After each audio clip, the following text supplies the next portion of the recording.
Perfectionism is created by a childhood environment where the person experienced that their perfect imperfections were not welcome, permitted, or accepted. Now, parents do this mainly in one or all of the next three primary ways. One, they were very rigid, strict, demanding, and overly unrealistic and placed high expectations on the child. In other words, the parent expected the child to do more than they were capable of. Number two, they were shamed by the parents. The parents were highly critical and directly or indirectly abusive to them.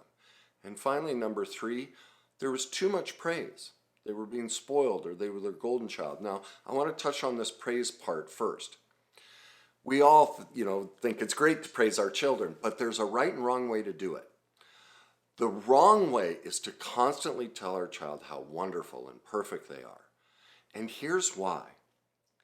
The child needs to feel that within themselves. And so when a parent overly praises the child, it becomes an expectation, a burden to live up to. Of course, the parent is just trying to really express, I love you, I care about you, I want the best for you.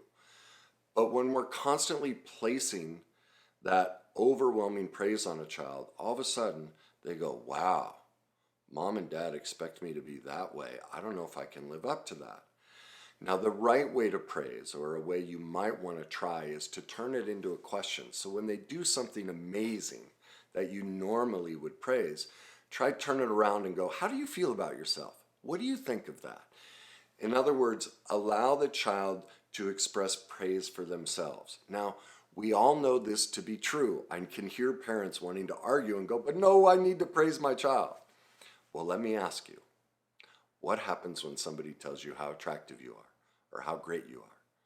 Isn't it true that more often than not, you feel a sense of burden or shame or emptiness of, oh my God, I'm not that good.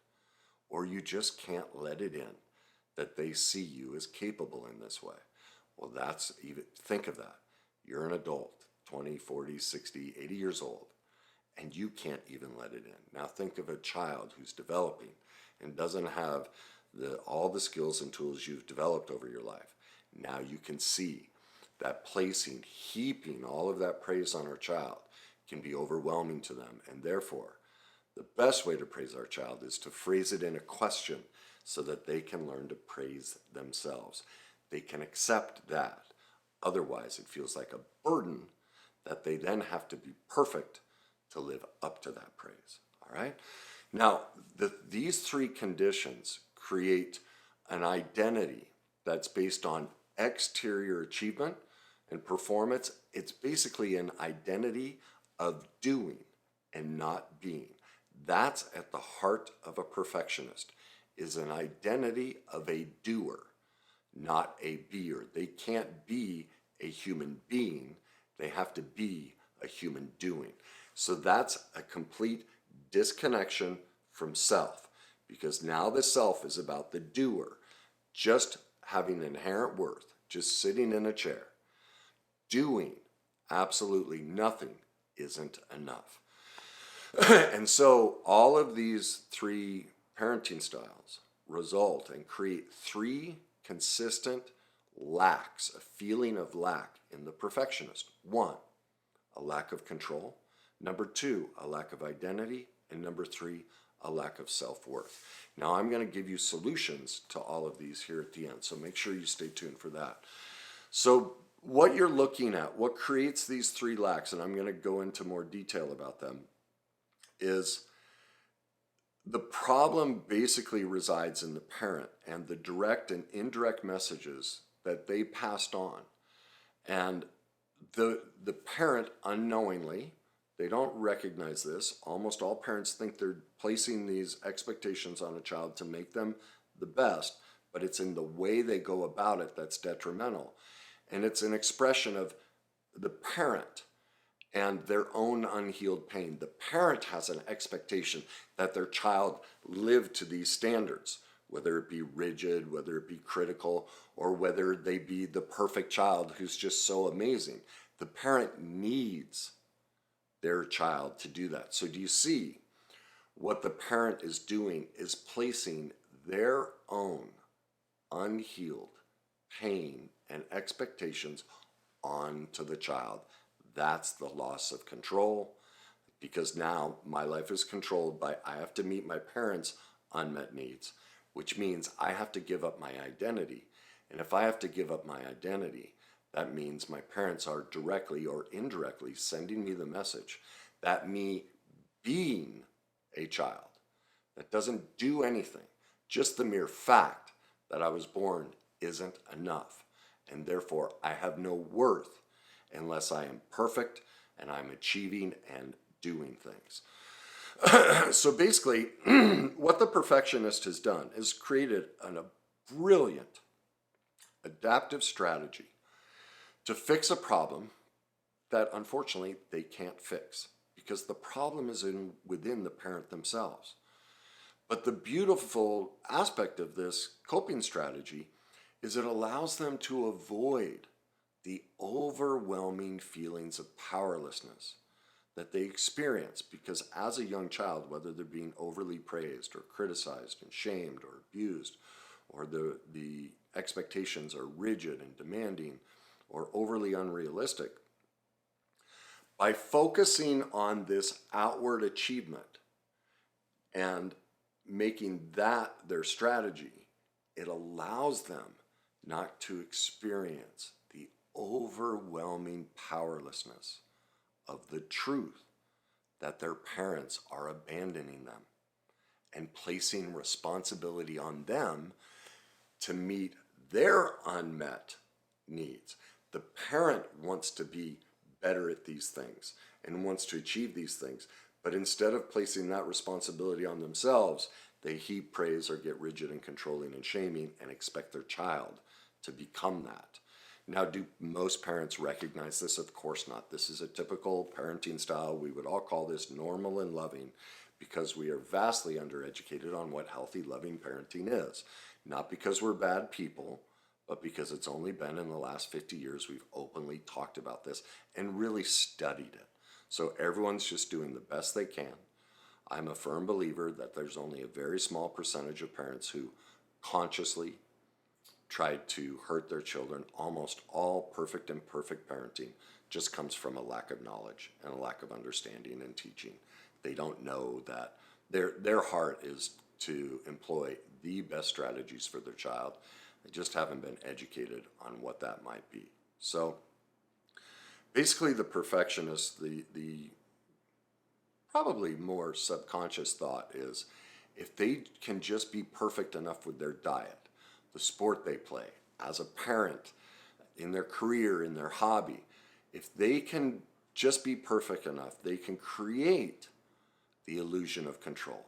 They can create an identity that's acceptable to not only them, but their parents, and therefore that all of those exterior pursuits and effort will create an interior self-worth. Unfortunately, even though it's a brilliant strategy to avoid all that pain, all it does is it creates and recreates the exact same feelings that they're attempting to avoid.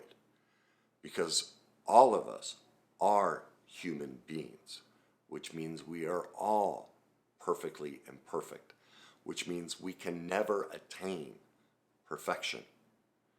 And so as the perfectionist pursues it and critiques everything, they have that shame-based voice of their parents in their head. Or even if it wasn't a voice, it was an indirect message that they have to be perfect. Or the praise in their head of, I have to live up to this. Whatever it may be, as they're pursuing all of that and recognizing their humanness, they can't achieve it. They are now re-inflicting the exact same abandonment, powerlessness, loss of control, the lack of, creating their own lack of identity and low self-worth. Do they recognize, does the perfectionist recognize this? Of course not. And most perfectionists will tell you how great of a strategy this is and how well it's worked in their life. That's how they've created this envelope to hide behind so that they can suppress the original abandonment and the powerlessness, and how terrifying it was to experience perfectly imperfect parenting, and that they were actually alone and their parents were asking them to meet the needs that only the parent can meet in themselves. And so that's their defense, and that's the detachment from identity and reality. And they won't see it. Very few will admit to it. You know, there are some that will, but that's how they do it. Now, what this is ultimately called is the worst day cycle. This is what happens to all of us. We all experience perfectly imperfect parenting, and we suffer pain and emotional wounds. Now, because as a society we don't teach about this, people don't know that that's what happens, and that then as adults we recreate those exact same wounds against ourselves, either directly or indirectly, in an attempt to gain the original loss of identity, loss of power, and loss of worth. It creates a cycle, and we relive this in our relationships, our careers, our hobbies, everything we do. That's the worst day cycle.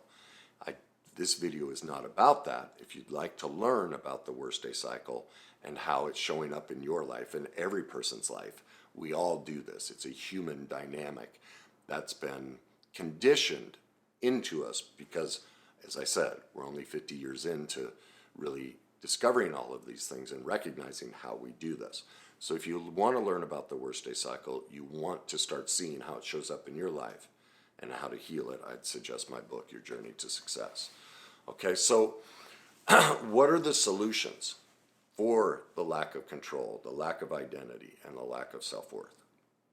Well, let's start with the lack of control. What is at the heart of this is basically severe fear. It's powerlessness. I mean, for those of you who've watched before, fear is one of three things: fear of rejection, fear of inadequacy. In other words, we don't think we have the skills, tools, or knowledge to do something.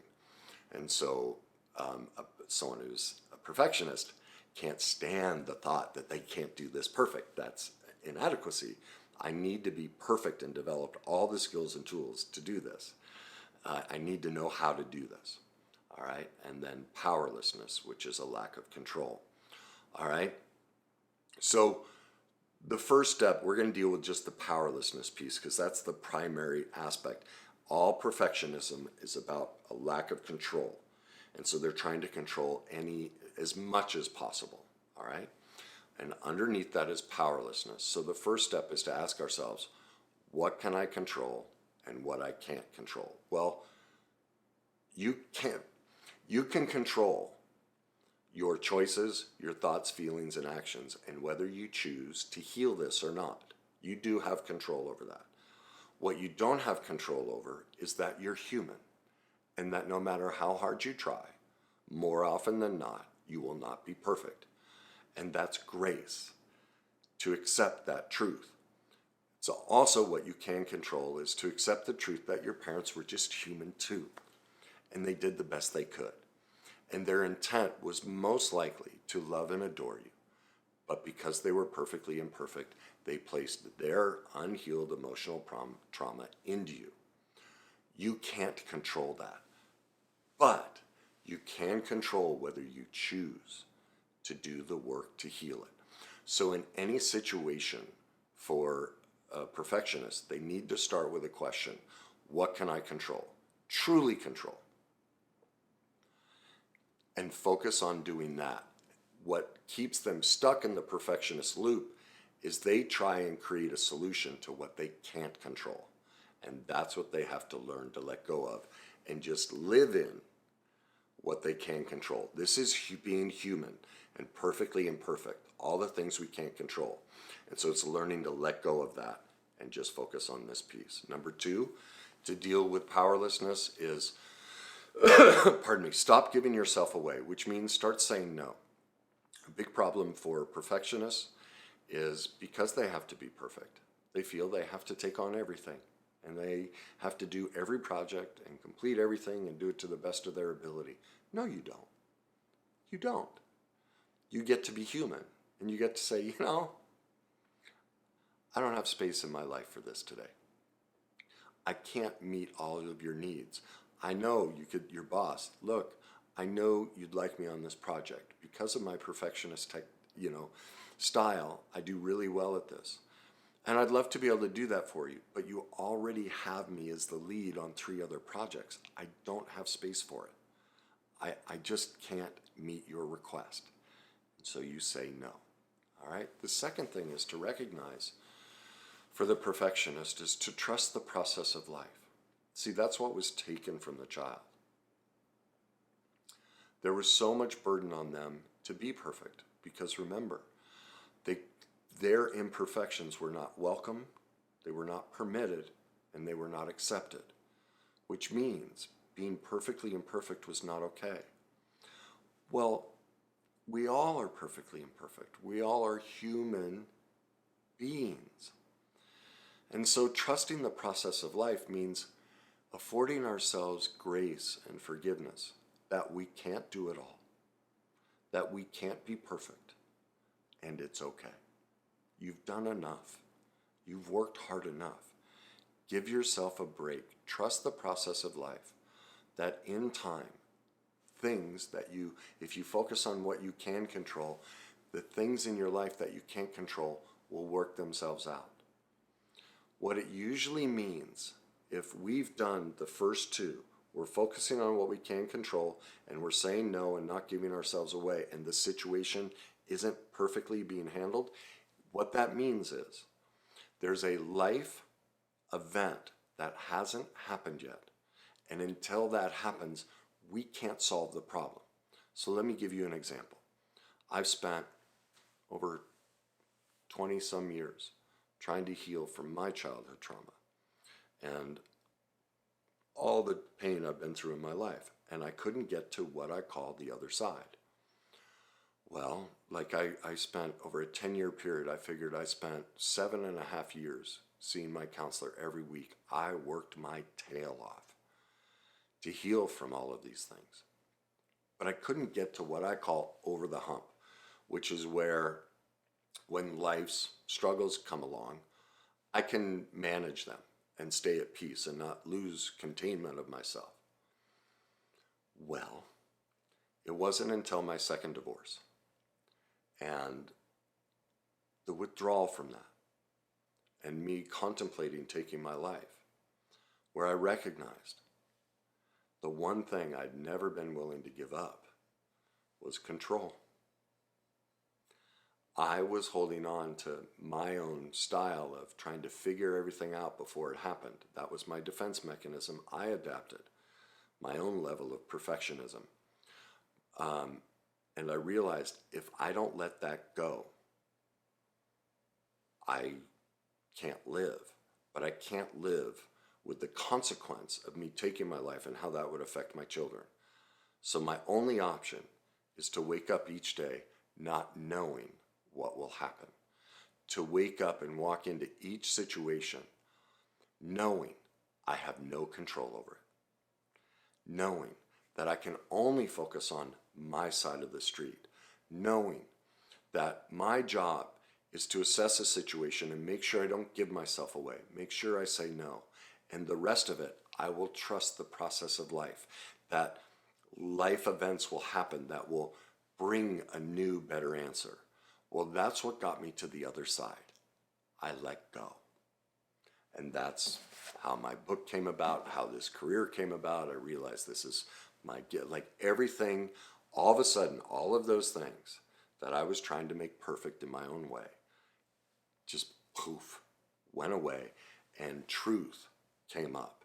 And everything got better. Everything worked itself out. So my point to you is this. Although I'd spent 20 years trying to heal, I needed the life experience of my second marriage to break me and force me to confront aspects of myself that I wasn't ready to face. I needed that life experience to happen for me to be able to let go. That's trusting the process of life. If you're stuck, whether it's perfectionism or any aspect of your life, and you're doing the work and it's not working, It means a life event hasn't happened. And this is where we give ourselves grace and give ourselves forgiveness. And so what allows me to navigate my life is that I now have the life experience to know that if things aren't working, it's okay. So there's some event going on in my life or that I don't see clearly yet or about to come into my life. And once that happens, it'll all work itself out. So I just let it all go. All right? That's how you deal for a perfectionist. That's how you deal with the lack of control. Now, how about the lack of identity? Because remember, we learned early on it is not welcome, permitted, or accepted for us to be our authentic self. And so perfectionism is an adaptation. I want to talk about this. You'll see a lot of people or a lot of articles or things that talk about there's a genetic component. First of all of those studies, whether they're done with twins or whoever it might be, those studies are done with adults. Let that sink in. Genetic studies are primarily done on adults. Do you see what that means? It means they were nurtured in a certain way for 10, 12, 20, 30, 40 years before the study happened. They were trained, they experienced all of these life events. Whether they were separated at birth, none of it matters. It fascinates me that the scientific community ignores that fact that when they try and pin things on genetics so that we don't have to look at ourselves and see the part we've played in it, that they're robbing people of the actual solution. You cannot separate the nurturing from the outcome of those studies. They were all parented. They all experienced environments. And they're acting as though none of that ever happened. They're also ignoring all of the genetic research that overwhelmingly proves genes are activated by the environment they're placed in. We can be born with genes for many different things, addiction, cancer, all of these things. But unless we experience the right emotional environment, that gene won't turn on. We can also, by being placed in a different emotional environment, shut that gene off even after it's been activated. And so I want you to recognize that the people that keep trying to throw DNA and gene stuff at you, please update your information. Please read Biology Belief by Dr. Bruce Lipton. Do Dr. Gabor Mate, all of his books. Educate yourself on how genetics work. And because here's the problem. When people place everything at the feet of genetics, what they don't recognize is they're placing themselves in a life where they will never have control. They will always be powerless. They are choosing a life of purgatory where they can never claim their identity because it's always the responsibility of genes. Nothing I can do. And the research shows overwhelmingly none of that's true. And science conveniently, almost always ignores the nurturing aspect of any of their genetic studies.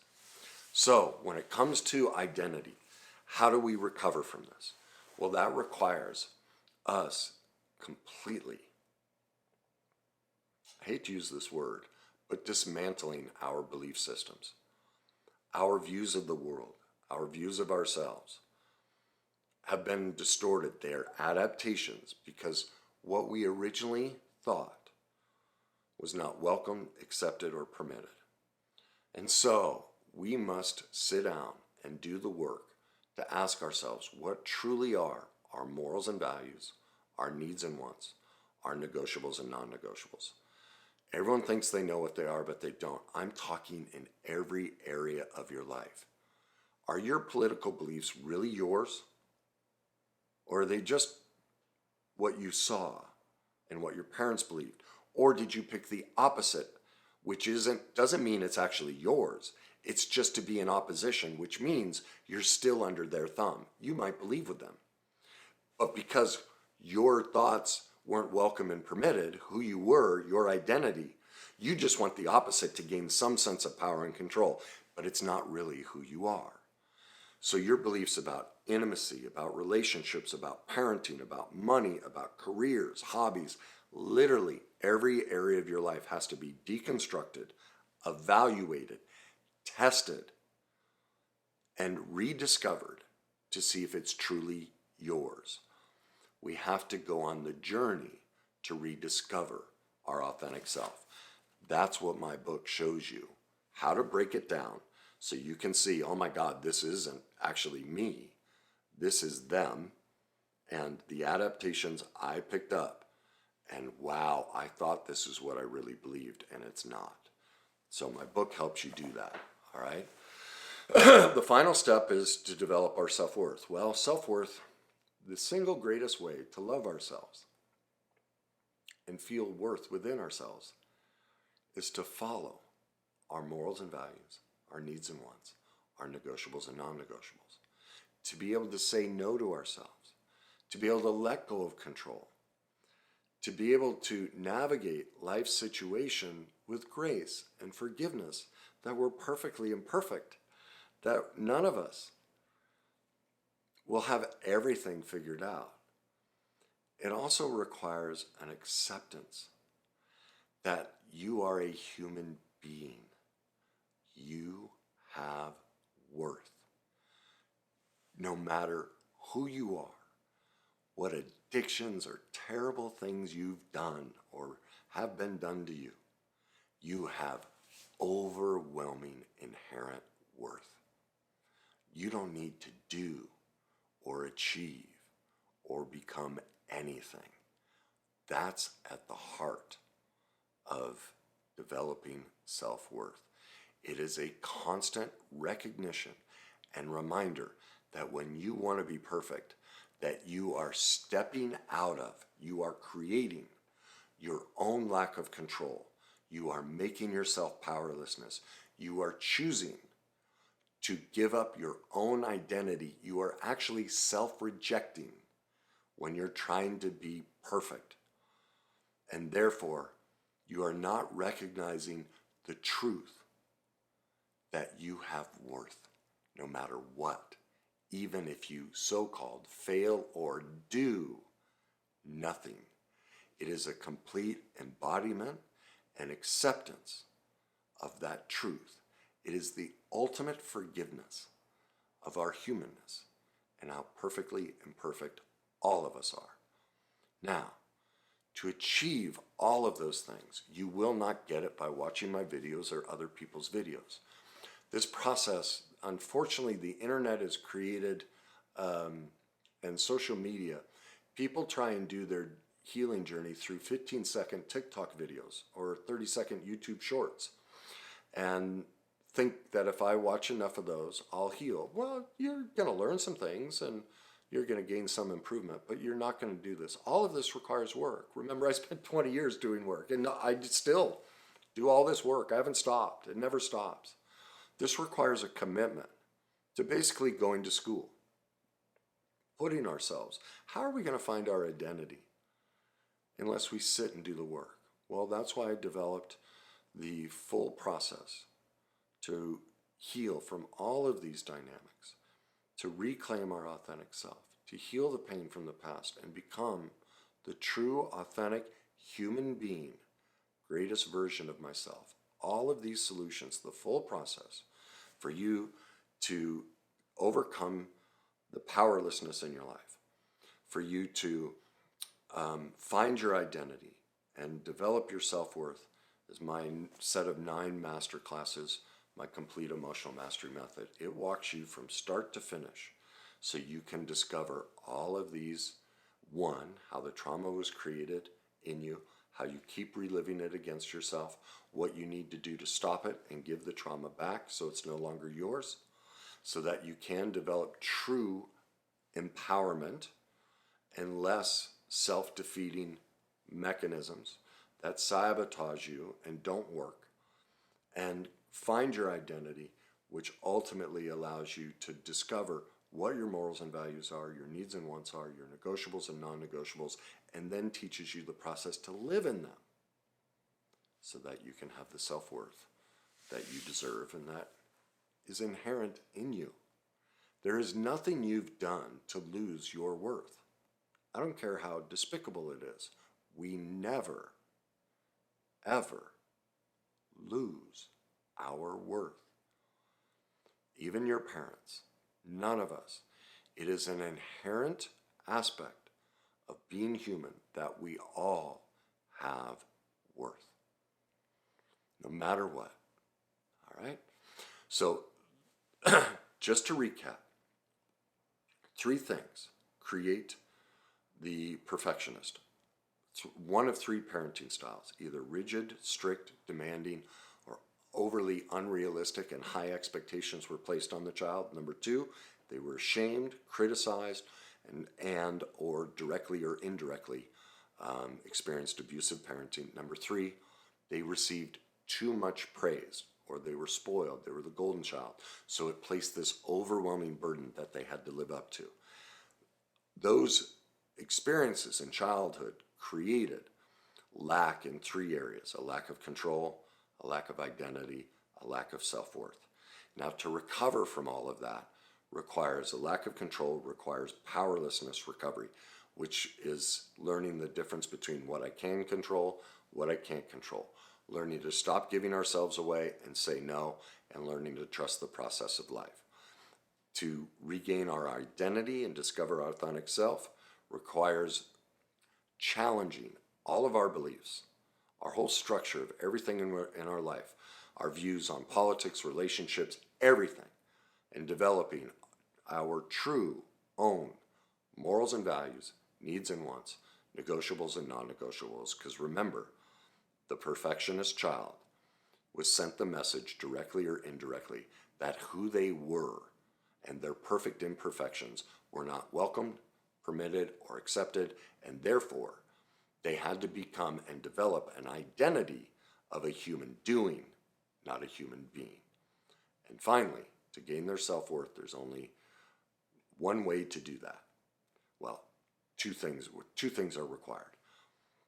Living in our morals and values, needs and wants, negotiables and non-negotiables. In other words, not living against ourselves, and welcoming and permitting and accepting our perfect imperfections, that no matter what you've done or what you feel or think about yourself, at all times you have worth.